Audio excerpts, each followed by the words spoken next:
Welcome to the Wine Find Talks. Today we have a very special guest with us, Jennifer Wall. Jennifer Wall is the winemaker for Barefoot Wines, and she's been making the wines for 28 years. So she knows a thing or two about the brand, and she's going to share that with us. So welcome, and thanks so much for joining us. Thank you for having me. So tell me a little bit about your history of making. I mean, 28 years is a long time, and you've grown the brand. Tell us about that. Yeah, so I started in '95. We had 4 varietals. So it was Chardonnay, White Zinfandel, Cabernet Sauvignon, and a Sauvignon Blanc. And we sold 140,000 cases that year. And we grew the brand for 10 years and added many different types of wines, sparkling wines, still wines. And in 2005, we sold the brand to the E&J Gallo Winery, the Gallo family, the biggest family-owned winery in the world. And at that time, we were at 600,000 cases. And from that point forward, we just kept growing the brand and adding new products to the brand portfolio, and we grew it to be the biggest bottled wine brand in the world. Well, you know what? It couldn't be the biggest bottled wine brand in the world unless people really like the wine, you know? Now, you make the wine. Mm-hmm. To you, what makes a great bottle of Barefoot? Well, a lot of things. So all of the Barefoot varietal wines embody 3 different characteristics. So one is varietally correct, fruit forward, and food friendly. So varietally correct is really the most important thing, because what we're looking for are the attributes that we see in the vineyard, in the grapes right before harvest, are the attributes we want to see in the aromas and flavors of the wine. You know what? That's a really important point that I don't think all wine drinkers understand. But a variety is a grape. There's Correct. different kinds of grape varieties, and the grape variety itself accounts for, I would argue, at least 85% of the flavor in the glass. Yeah, it should. Yes, It should. yes. So there are winemaking techniques where you can mask those flavors with too much oak or acidity or residual sugar, but yes, that is absolutely true. I love that. So just to give an impression, say you like Chardonnay. Mm-hmm. What is a flavor associated with Chardonnay, Barefoot Chardonnay, or any typical Chardonnay? Yeah, so a Chardonnay attribute that is very commonly used is pineapple and apple. Chardonnays are typically creamy, so they have a really nice creamy texture. A lot of times people describe Chardonnays as rich, and Chardonnays usually have layers of oak. Okay, now Chardonnay, the grape, Mm-hmm. if it's unoaked, would it still be creamy? Well, it can be. The creaminess comes from the secondary fermentation, which doesn't have anything to do with the oak. And we won't use the phrase malolactic because that's down a rabbit hole and around the bend. Oh, good. Okay. Perfect. Okay, so that's great. Now, one of the other things I was thinking is, with Barefoot, it's a brand that's grown incredibly well. It's very, very popular. Who drinks Barefoot? Everyone, or is it a very specific style of wine drinker?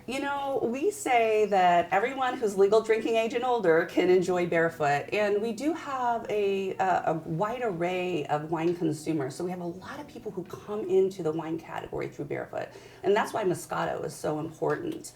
But we also have a lot of people who enjoy drinking wine on a regular basis. And those people want a good wine that is food friendly, that's a good value, and they stay in Barefoot as well. So the clientele is very diverse.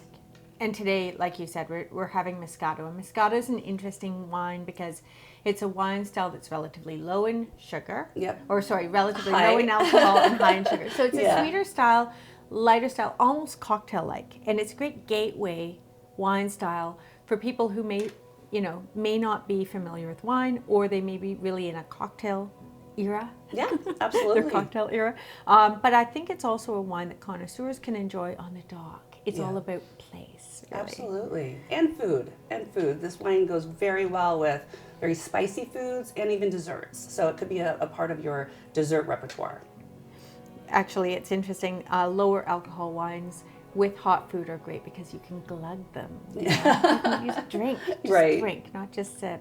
So maybe we can taste this together, Sure. but you can lead me because you're so familiar with this wine. Oh yes, it's one of my favorites. So it has a lot of mandarin orange, tangerine, and sweet lime aromas. Very aromatic.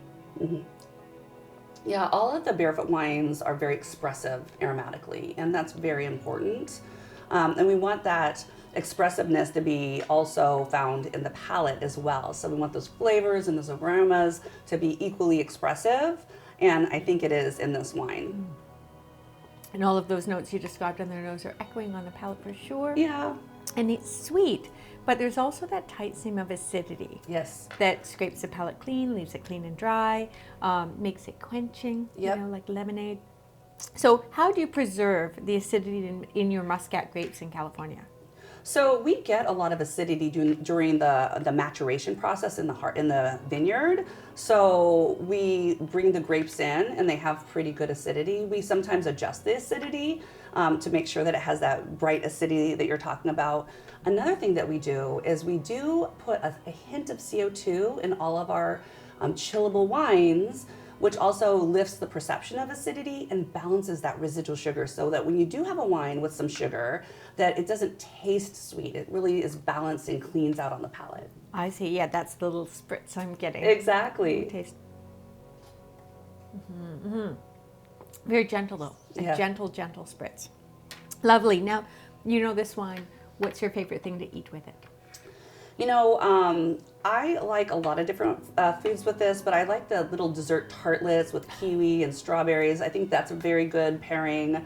But if you're going towards more meal type foods, I would say like Indian food is really good with this. Mexican food is very good with this, with that just hint of spice.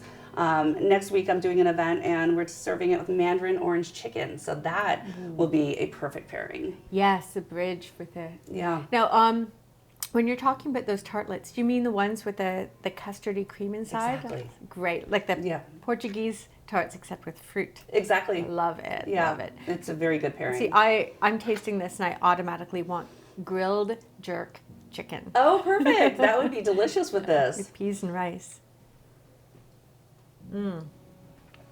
Love it. Well, thank you so much for joining us and talking with us about Barefoot and how, you know, how exciting I'm sure it's been to be at the helm for 28 years. Yeah, thank you for having me.